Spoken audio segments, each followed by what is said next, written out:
Good morning mga ka-backyard. So, andito tayo ngayon sa ating piggery, sa kulungan ng ating mga native pigs. So, ngayon, ito na si Luffy. At i-out na natin siya mga ka-backyard.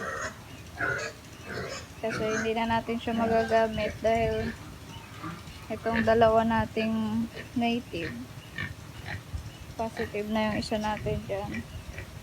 At ito, naantay ko na lang. So, hindi na natin siya magagamit dahil susumpit na lang natin to. At ito rin isusumpit natin once na manganak na siya.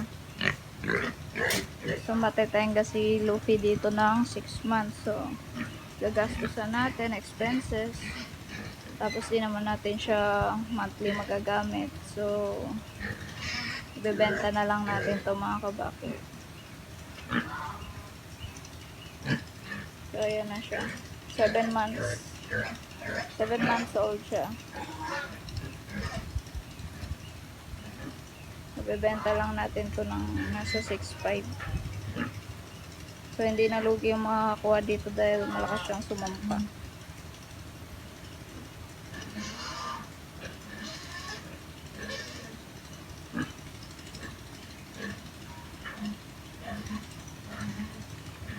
Hindi na natin kasi siya mga kabakir i-stay dito dahil gagamitin din natin tong kulungan na to. Dahil pag nanganak yan, dito natin ilalagay yung mga magiging biik niya. Tapos,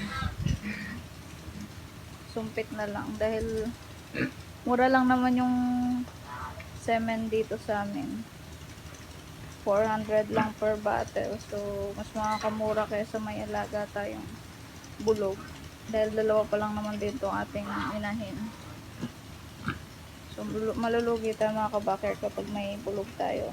Kasi malakas siya kumain. Tsaka feeds yung kinakain niya mga kabakir.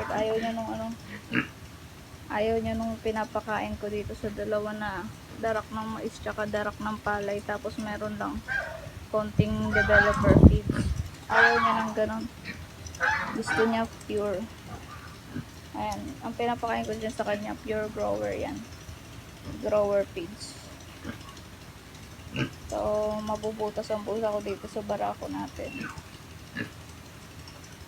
So, mas practical nga kung semen na lang gagamitin natin. AI na lang natin to. Pero ito nakakuha to sa kanya. Ayan, laki na lang siya. Nasampahan niya yan ng November 1st.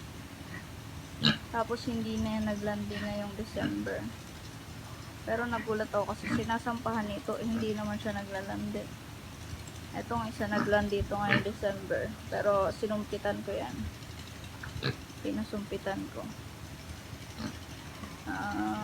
Trinay ko lang kung makakuha siya dun sa sinumpit ko sa kanya. Large white yung sinumpit natin sa kanya. So ito try natin. Sana hindi siya mahirapan mga anak kasi mga first timer yan. Yung isa si Luffy ang nakabuntis dyan. Ito hindi ko pa sure kung buntis, pero kung di na ito maglanding ngayong December katapusan, positive na din yan. Ito, kita nyo, ang laki na ng tiyan niya. Sakaang na siya maglakad. So, yun ang plan ko ngayon. Bebenta na lang natin to si Luffy. Yan siya. Kasi itong kulungan na to, i-divide ko yan. At pag nakabenta na tayo ng biik, magdadagdag tayo ng inahin. At kung papala rin, syempre mag-expand tayo dito. Maluwang pa ito mga ka-backyard. Maluwang pa yung ito. Pwede pa itong tatlong divide. Hanggang dito. So, pwede pa yan. Puro inahin lang. Hindi na tayo magbubulog. Hindi na tayo mag-alaga ng bulog. Kasi nga, meron tayo ditong nabibilihan ng mura na similya. So, mas practical yun mga ka-backyard.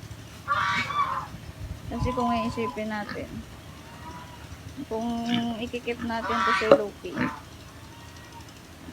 so almost 6 months, almost 5 months bago siya ulit magamit.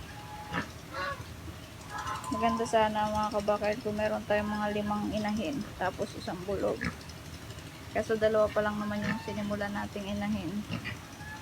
So hindi natin magagastusan tayo mga kabakard sa pagpakain kay Luffy kasi nga feeds yung kinakain niya. Ayan, kalakas niyang kumain mga kabakard. Kanina binigyan ko na yan. Dinagdagan ko lang ulit na yun. So ayun yung plano natin dito mga kabakard, no. I-out ko na muna to si Luffy. Para yung magbebentahan din, magamit natin pang ready para dito sa dalawa. Sa dalawang inahin natin kasi nga hindi ko pa napalagyan ng divider tong kanilang kulungan. Para hindi sila mag-away. Dahil nag-aaway na sila mga kabakyer din. Katulad niya, buntis na tong isa. Pag-away sila ng away, baka baka makunan siya, laki na ng tiyan niya. Kahit hindi busog yan mga kabackyard, malaki talaga yung tiyan niya. Malaki na yung tiyan niya talaga. So yun lang mga kabackyard sa update dito sa ating pagbibreed ng native pig. So update ko na lang ulit kay mga kabackyard mo once na positive na din tong isa, si Lucy. Ito naman si Sassy. Ayan, si Sassy yung buntis na. Si Lucy naman hindi pa sure. Pero sana nakuha niya yung, ako lang nagsumpit nun mga kabackyard, first time.